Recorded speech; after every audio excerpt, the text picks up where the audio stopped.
مرتبہ معطر علماء کرام، سامعین ذی احتشام، السلام علیکم ورحمۃ اللہ وبرکاتہ۔ وعلیکم السلام۔ آئیے ہم اور آپ سب سے پہلے آقا نامدار مدنی تاجدار، دونوں عالم کے مالک و مختار حضور احمد مصطفیٰ محمد مصطفیٰ صلی اللہ تعالیٰ علیہ وسلم کی بارگاہ فقدس پناہ میں غلامانہ عاشقانہ انداز میں درود پاک کا نذرانہ پیش کریں۔ اللہم صلی علی سیدنا شفیعنا نبینا قریبا اللہم صلی علی سیدنا شفیعنا نبینا مولانا محمد بارک وسلم صلاۃ و سلام علیک یا رسول اللہ صلی اللہ تعالی علیہ وسلم۔ حضرات، آج کی یہ بزم نور و نکاحت جس میں ہم اور آپ حاضری کی سعادتیں حاصل کر رہے ہیں، یہ ہماری اور آپ کی اجتماعی خوش نصیبی ہے کہ اللہ تبارک و تعالیٰ نے اس محفل مقدس میں ہمیں کچھ سنانے اور آپ کو کچھ سننے کی توفیق فراہم فرمائی۔ میں صمیم قلب سے دعا گو ہوں اللہ تعالیٰ ہم سب کی حاضری کو قبول و مقبول فرمائے۔ صاحب خانہ نے جس جائز نیک مقصد کے تحت محفل پاک کا انعقاد کیا، رب تبارک و تعالیٰ ان کے جائز مقاصد کو پوری فرمائے۔ آپ سے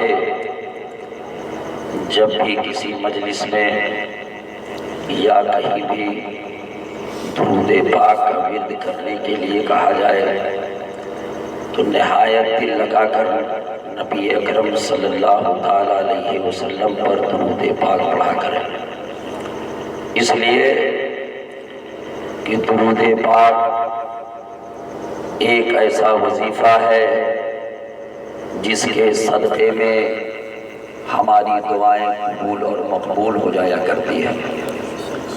میں نہیں کہتا، خلیفہ دو حضرت عمر ابن خطاب رضی اللہ تعالی عنہ نے ارشاد فرمایا، ان الدعاء موقوف بین السماء والارض لا يصعد منه شيء حتى تصلي على نبيك صلی اللہ علیہ وسلم۔ حضرت عمر رضی اللہ تعالیٰ عنہ نے ارشاد فرمایا، اے لوگو، جب بھی دعا کیا کرو تو اول آخر درود پاک کا ورد کر لیا کرو۔ دعا زمین و آسمان کے درمیان معلق رہا کرتی ہے، دعا زمین و آسمان کے درمیان لٹکی رہا کرتی ہے، شرف اجابت کب حاصل کرتی ہے، شرف قبولیت کب حاصل کرتی ہے، یہ کسی اور کا عقیدہ نہیں۔ خلیفہ دو صحابی رسول حضرت عمر بن خطاب رضی اللہ تعالیٰ عنہ نے ارشاد فرمایا، جب کوئی داعی، جب کوئی دعا کرنے والا نبی پر درود پاک کا ورد کرتا ہے، اللہ اس کی دعاؤں کو قبول فرما لیا کرتا ہے۔ یہی وجہ ہے کہ ہم زمانے کو پیغام دیتے ہیں، درود پڑھ کے مقدر سجا لیا جائے، چلو زمین کو فلک سے ملا دیا جائے، شب حیات کے گیسو سور ہی جائیں گے، نبی کے نام پر سب کچھ لٹا دیا جائے۔ بے شک، سبحان اللہ۔ حضرات، اللہ تعالیٰ جسے اچھی توفیق عطا فرماتا ہے اسے بازار نہیں بھیجا کرتا، یا تو کسی ولی کے مزار پر بھیج دیتا ہے یا اپنے محبوب کی محفل میں بھیج دیا کرتا ہے۔ آج کے فتنہ اور فساد کے دور میں، شر اور فساد کے دور میں، آپ دیکھتے یہ ہے ایسی محفلیں، بابرکت محفلوں کا جہاں انعقاد کیا جاتا ہے بہت کم لوگ حاضر ہوا کرتے ہیں، حالانکہ یہ وہ محفلیں ہیں جہاں سے آدمی کا کنفیوژن دور ہوتا ہے، نصیحت کی باتیں بتائی جاتی ہیں۔ یہی وقت ہے لوگ اپنے اپنے اعتبار سے رات گزارا کرتے ہیں۔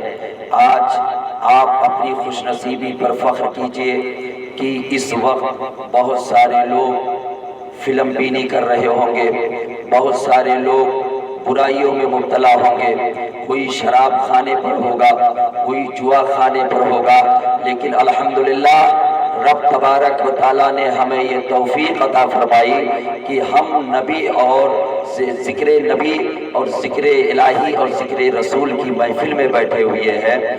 حدیث پاک سے اس کی تائید ہوتی ہے۔ آقا دو جہاں صلی اللہ تعالیٰ علیہ وسلم نے ارشاد فرمایا یوفقہ لعمل صالح قبل الموت، اللہ تعالیٰ جس کے ساتھ بھلائی کا ارادہ فرماتا ہے اسے مرنے سے پہلے نیک عمل کی توفیق عطا کیا کرتا ہے۔ حضرات یہی وہ رات ہے جس رات میں گنہگار اپنے آپ کو چھپا کر کوئی شراب خانے کی طرف جاتا ہے، کوئی جوا خانے کی طرف جاتا ہے، وہ یہ سوچتا ہے مجھے میرا پڑوسی نہ دیکھ لے، مجھے میرا بھائی نہ دیکھ لے، مجھے میرا باپ نہ دیکھ لے۔ رات کا سناٹا جب ہوتا ہے شب تیجور اپنی زلفیں بکھیر دیا کرتی ہے، ایسے ظلمت و تاریکی کے عالم میں گنہگار گناہ کرنے کی طرف راغب ہوا کرتا ہے، جواری جوا خانے کی طرف جایا کرتا ہے، شرابی شراب خانے کی طرف جایا کرتا ہے۔ لیکن اللہ کا نیک بندہ وہ ہوا کرتا ہے کہ وہ رات کے سناٹے کا انتظار کیا کرتا ہے کہ اے میرے مولا رات کا سناٹا کب ہوگا اور رات کی تاریکی کب آئے گی، رات کی ظلمت کب ہوگی کہ مجھے میرا بھائی نہ دیکھے، مجھے میرا پڑوسی نہ دیکھے۔ رات کا سناٹا جب وہ کرتا ہے وہ مرد مسلمان، مرد حق آگاہ بہترین وضو کیا کرتا ہے، مسجد کی طرف رواں دوا ہو جایا کرتا ہے، رب کی بارگاہ میں سجدہ کیا کرتا ہے، رب کی رحمت سے جواب آتا ہے واسجد واقترب، اے میرے بندے تو سجدہ کرتا چلا جا، میرا قرب حاصل کرتا چلا جا۔ بے شک سبحان اللہ۔ یہ دن اور رات ہے، یہ ہمیں اور آپ کو نعمت کے طور پر اللہ نے ہمیں اور آپ کو عطا فرمائی، لیکن ہمیں اور آپ کو یہ فیصلہ کرنا ہے کہ ہمیں زندگی کے لمحات کو کیسے گزارنا ہے۔ آج ہم نے اپنے زندگی کی اہمیت اور اپنے عمر کی اہمیت کو نہیں سمجھا۔ بہت سارے اوقات ہم چائے کے ہوٹلوں پر گزار دیتے ہیں، دوستوں کے ساتھ بکواس کرنے اور دنیاوی بات میں گزار دیتے ہیں۔ ہونا تو یہ چاہیے کہ ہم ایسی محفلیں جہاں بھی سجائیں ہم یہ نہ دیکھیں کہ کسی امیر کے گھر ہے یا کسی غریب کے گھر ہے، کسی جھوپڑی میں رہنے والے کے گھر ہے یا محل میں رہنے والے کے گھر ہے۔ صرف یہ دیکھنا ہے کہ یہ کسی اور کی محفل نہیں، کسی دنیا دار کی محفل نہیں، مدنی تاجدار کی محفل ہے۔ یہی وہ محفلیں ہیں جس کے بارے میں آقا دو جہاں صلی اللہ تعالیٰ علیہ وسلم نے ارشاد فرمایا اذا مررتم بریاض الجنہ فرتعوا، اے میری امت کے لوگوں جب تم جنت کے باغیچوں سے گزرو تو کچھ چن لیا کرو۔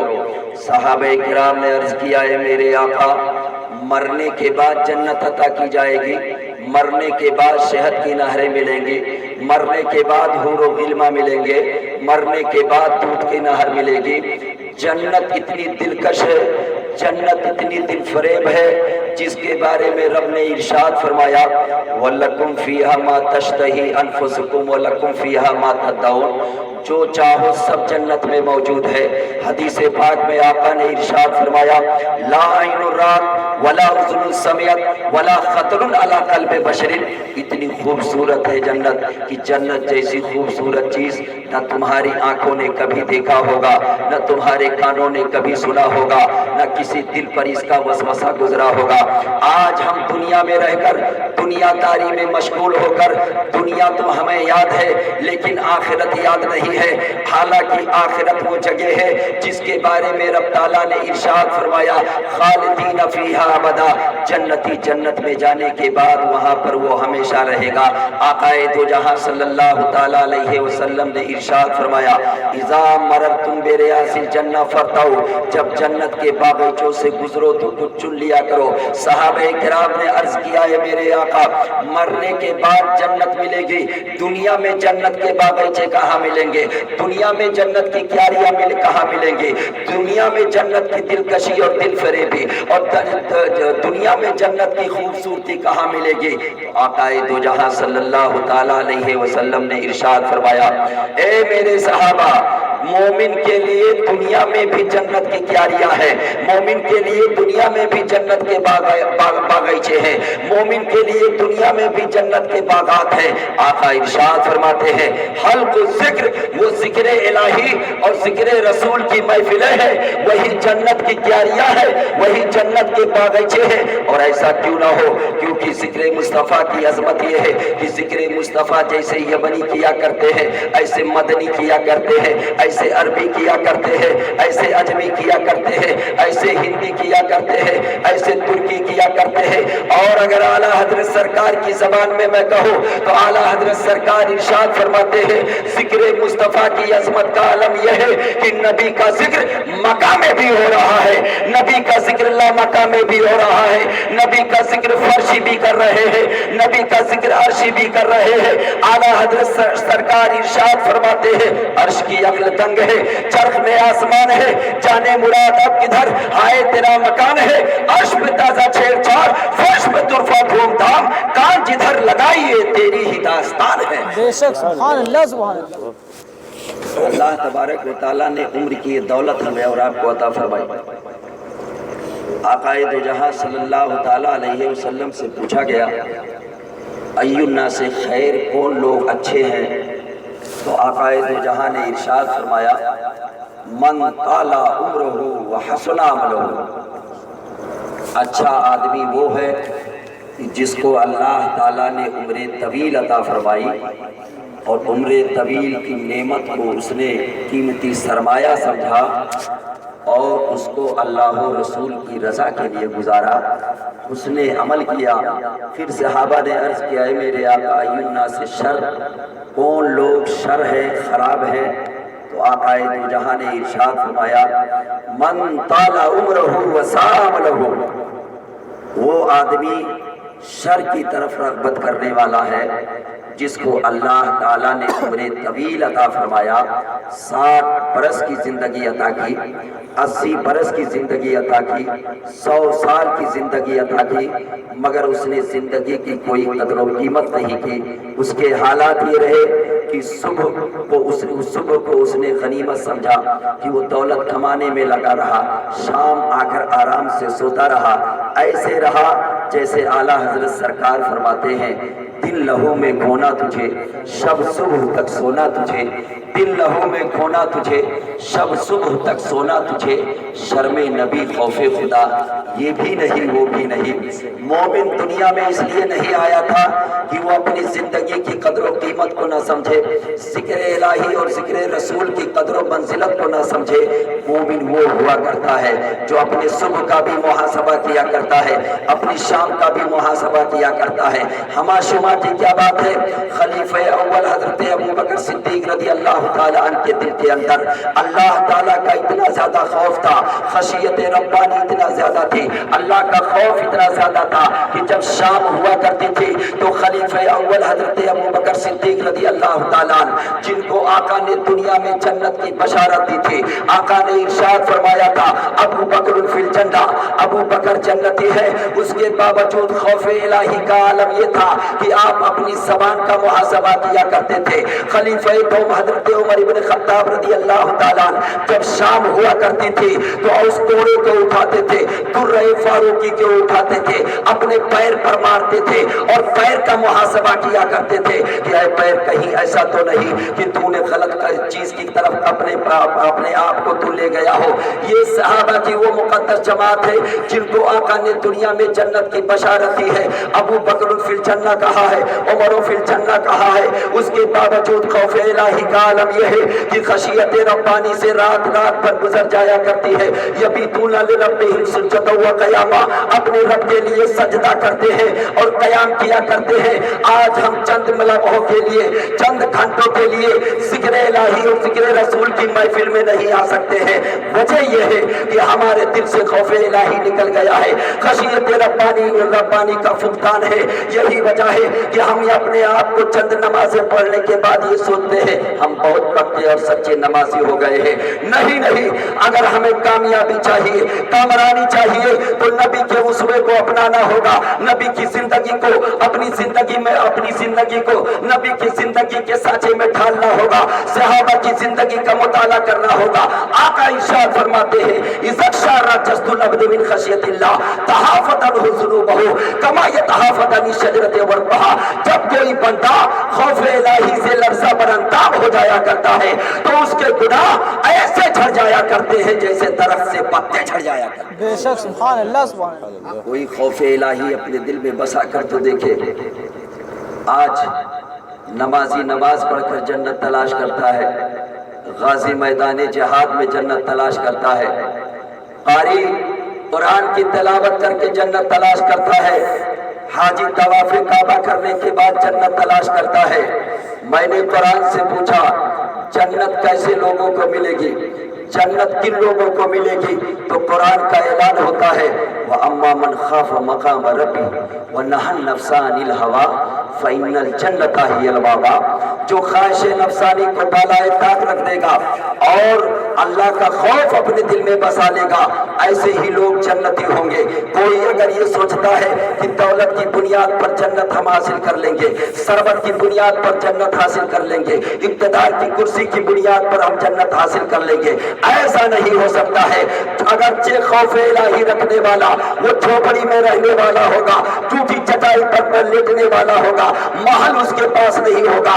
اگر محل والا ہے تو اس کو دیکھنے کے لیے سلطان آیا کرتا ہے، اس کو دیکھنے کے لیے دنیا کا حاکم آیا کرتا ہے۔ محل والے اور مالدار کو دیکھنے کے لیے، اس کی زیارت کے لیے دنیا دار آیا کرتا ہے۔ لیکن قرآن کا یہ اعلان ہے اگر خوف الہی اپنے دل میں بسانے والا، اگرچہ وہ شخص جھوپڑی میں رہنے والا ہوگا، مفلس و کلاش ہوگا، فقر و فاقہ کرنے والا ہوگا، ایسے شخص کی زیارت کے لیے رحمت کے فرشتوں کا نزول ہوا کرتا ہے۔ رب تعالیٰ ارشاد فرماتا ہے ان الذین قالوا ربنا اللہ ثم استقاموا تتنزل علیہم الملائکہ، جو دین پر استحکام کے ساتھ ڈٹے رہا کرتے ہیں اور اسلام کو مضبوطی سے تھامے رہا کرتے ہیں، اگرچہ وہ جھوپڑی میں رہنے والے ہوتے ہیں لیکن ان کی زیارت کے لیے رحمت کے فرشتوں کا نزول ہوا کرتا ہے۔ بے شک سبحان اللہ۔ حضرات، آج ہم نے نفسانیت کی بنیاد پر کتنے غلط فیصلے کیے۔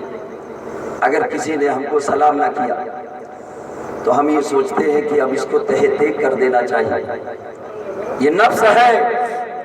اعلیٰ حضرت سرکار نے فرمایا رضا نفس دشمن ہے دم میں نہ آنا، کہاں تم نے دیکھے ہیں چندرانے والے۔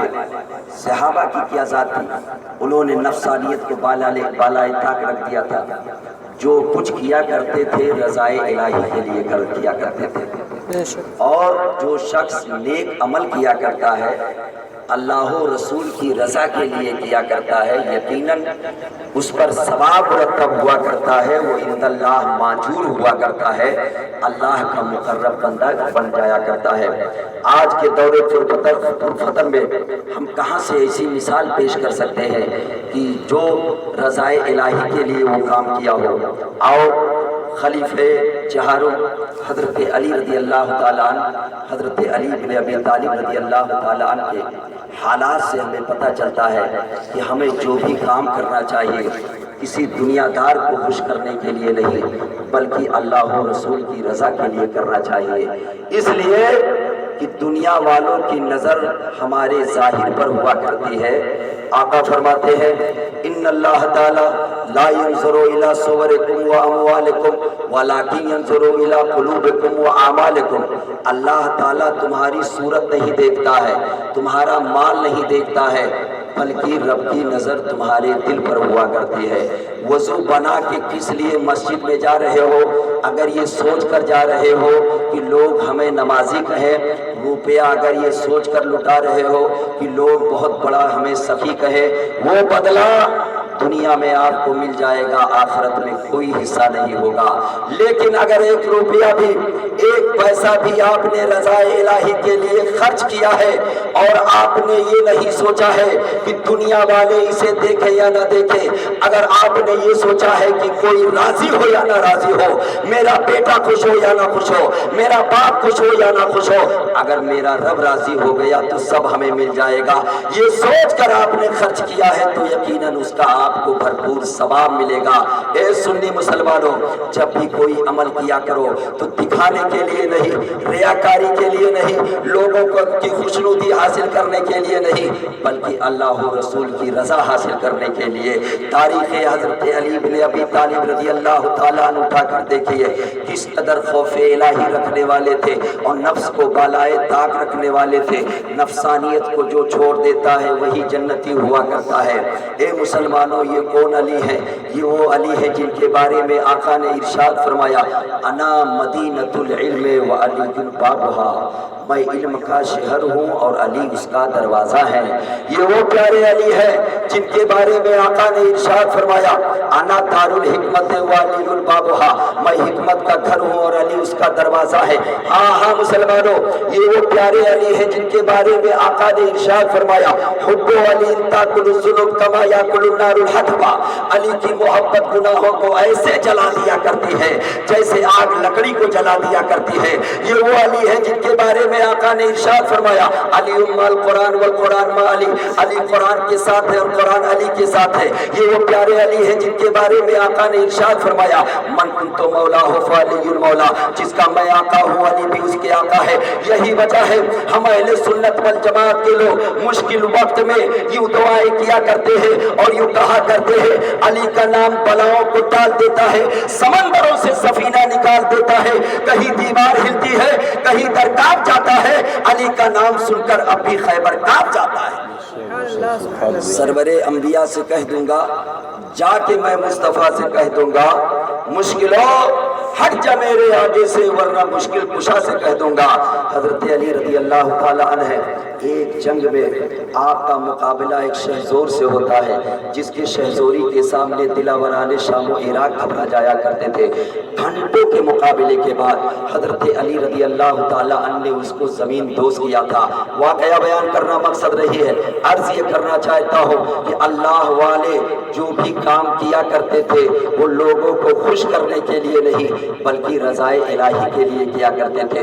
گھنٹوں مقابلہ کرنے کے بعد حضرت علی رضی اللہ تعالیٰ عنہ نے اس دشمن اسلام اور دشمن رسول کو زمین دوز کیا تھا۔ حضرت علی رضی اللہ تعالیٰ عنہ اس کے سینے پر سوار ہوتے ہیں، ذوالفقار حیدری کو لہراتے ہیں۔ اے مسلمانوں، یہ کون سی ذوالفقار ہے؟ یہ وہ ذوالفقار حیدری ہے کہ جب حضرت علی رضی اللہ تعالیٰ عنہ نے میدان بدر و احد میں لہرایا تھا تو ذرے ذرے سے آواز آتی تھی، شاہ مردہ شیر یزدہ، شاہ مردہ شیر یزدہ، قوت پروردگار، لا فتح الا علی، لا سیف الا ذوالفقار۔ حضرت علی رضی اللہ تعالیٰ عنہ دشمن اسلام کے سینے پر سوار ہوتے ہیں، قریب تھا کہ آپ تلوار نکالتے اور نکالنے کے بعد اس دشمن اسلام کے سر کو تن سے جدا کرتے تھے۔ اس دشمن اسلام نے حضرت علی رضی اللہ تعالیٰ عنہ کے چہرے اقدس پر تھوک دیا، تھوکنا تھا اس کا۔ حضرت علی رضی اللہ تعالیٰ عنہ اس کو چھوڑ کر کھڑے ہو جاتے ہیں۔ ایک طرف دشمن اسلام کھڑا ہے، دوسرے طرف داماد پیغمبر فاتح خیبر حضرت علی حیدر رضی اللہ تعالیٰ عنہ کھڑے ہیں۔ ایک طرف کفر نظر آتا ہے، دوسری طرف اسلام نظر آتا ہے۔ حضرت علی رضی اللہ تعالیٰ عنہ جس کو گھنٹوں مقابلہ کرنے کے بعد زمین دوز کر پائے تھے، جب اس کو چھوڑ کر کھڑے ہو جاتے ہیں، دشمن اسلام بھی حیران ہو جاتا ہے کہ آخر کیا وجہ ہے؟ علی جیسی ذات جن کو دیکھ کر لوگ گھبرا جایا کرتے ہیں، دشمنان اسلام پسپا ہو جایا کرتے ہیں، لیکن آج کیا وجہ ہے کہ انہوں نے مجھ پر قابو پا لیا تھا، میرے سینے پر سوار ہو گئے تھے، لیکن جیسے میں نے تھوک دیا ہے علی چھوڑ کر کھڑے ہو گئے ہیں۔ اس دشمن اسلام نے پوچھا تھا، اے مولا علی فاتح خیبر داماد پیغمبر، آخر کیا وجہ ہے کہ میں نے آپ کے چہرے پر تھوک دیا؟ گھنٹوں مقابلہ کرنے کے بعد آپ نے مجھ پر اپنی گرفت مضبوط کی تھی، مجھ پر قابو پایا آیا تھا لیکن آپ نے مجھے کیوں چھوڑ دیا؟ تو پیارے مولا علی کا پیارا جواب تختی دل پر نوٹ کر کے جانا سنی خوش عقیدہ مسلمانوں، حضرت علی رضی اللہ تعالیٰ عنہ ارشاد فرماتے ہیں، اے دشمن اسلام، اے دشمن رسول، تیرا میرا تو یہی فرق ہے کہ تو جو کام کیا کرتا ہے اپنے سردار کو خوش کرنے کے لیے کیا کرتا ہے، میں جو کام کیا کرتا ہوں کسی دنیا دار کو خوش کرنے کے لیے نہیں بلکہ پروردگار کو خوش کرنے کے لیے کام کیا کرتا ہوں۔ حضرت علی رضی اللہ تعالیٰ عنہ ارشاد فرماتے ہیں، سن، میں نے تلوار اٹھائی تھی رب کی رضا کے لیے، میں میدان کارزار میں آیا تھا رب کی رضا حاصل کرنے کے لیے، میں نے تجھ سے مقابلہ کیا تھا رب کی خوشنودی حاصل کرنے کے لیے، اب جبکہ میں تجھ پر قابو پا چکا تھا اور تو نے میرے چہرے پر تھوک دیا، اب اگر میں تجھے قتل کر دیتا تو رب کی رضا کے لیے قتل نہ ہوتا بلکہ میری نفسانیت کے لیے قتل ہوتا۔ اے سنی خوش عقیدہ مسلمانوں، واقعہ بیان کرنا مقصد نہیں ہے، آپ کو اگر پڑھنا ہی ہے تو صبح بیدار ہو کر آپ اخبار نہ پڑھا کرو بلکہ بزرگوں کی تاریخ پڑھا کرو، قرآن مجید کی تلاوت کیا کرو۔ اخبار پڑھنے سے صرف دنیا کی خبریں تمہیں معلوم ہوں گی لیکن اسلامی ذوق کیا ہے، اسلامی سلطنت کیا ہے، نظام حیات کیا ہے، اسلامی عدل کیا ہے، یہ ساری چیزیں آپ کو اس وقت معلوم ہوگی جب صحابہ کی تاریخ پڑھی جائے گی، جب تبع تابعین کی تاریخ پڑھی جائے گی، جب تابعین کرام کی تاریخ پڑھی جائے گی تو ہمارے سامنے صرف دنیا دار کی تاریخ نہیں ہوگی بلکہ پروردگار کے احکامات ہوں گے، رسول کردگار کی تاریخ ہوگی۔ آج ہم اسی تاریخ کو بھلا کر بیٹھے ہیں تو زمانے میں پسپا نظر آتے ہیں۔ ڈاکٹر اقبال نے کہا تھا طریق مصطفیٰ کو چھوڑنا ہے وجہ بربادی، اسی سے قوم دنیا میں ہوئی بے اقتدار اپنی، ہمیں کرنی ہے شہنشاہ بطحا کی رضا جوئی، وہ اپنے ماں ہو گئے تو مالک پروردگار اپنی۔ آج جو حالات پیدا ہو گئے ہیں کہ ہم ہر طرف پسپا نظر آتے ہیں، اس کی وجہ دولت کی کمی نہیں ہے، اقتدار کی کرسی کا نہ ہونا نہیں ہے، وجہ یہ ہے کہ درس قرآن اگر ہم نے نہ بھلایا ہوتا، درس قرآن اگر ہم نے نہ بھلایا ہوتا، یہ زمانہ نہ زمانے نے دکھایا ہوتا، وہ زمانے میں معزز تھے مسلمان ہو کر اور ہم خار ہوئے تاریخ قرآن ہو کر۔ بے شک سبحان اللہ۔ اللہ تبارک و تعالیٰ نے ارشاد فرمایا وَأَمَّا بِنِعْمَتِ رَبِّكَ فَحَدِّثْ، جب بھی رب کی کوئی نعمت عطا کی جائے، تمہیں اللہ نے بے شمار نعمتیں عطا کی تو نعمتوں کا چرچا کیا کرو۔ رب تعالیٰ نے ارشاد فرمایا لَئِن شَكَرْتُمْ لَأَزِيدَنَّكُمْ، اگر تم میرا شکر ادا کرتے رہو گے تو ان نعمتوں میں اضافہ کر دیا جائے گا۔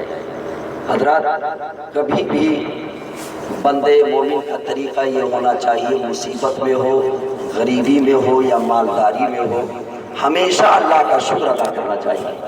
حدیث قدسی میں ہے، بس یہی حدیث قدسی آپ کے گوش گزار کر کے میں اپنی گفتگو کا اختتام کروں، کیونکہ خیر الکلام ما قل و ما دل، بہترین گفتگو وہ ہے جو مختصر ہو لیکن مضبوط ہو۔ اثر کرنے کے لیے دو اشک ہی بہت ہے اگر کچھ اثر کرے۔ اللہ رب العزت نے حدیث قدسی میں ارشاد فرمایا من لم یشکر علی نعمائی ولم یصبر علی بلائی فلیخرج من تحت سمائی ولیطلب ربا سوائی۔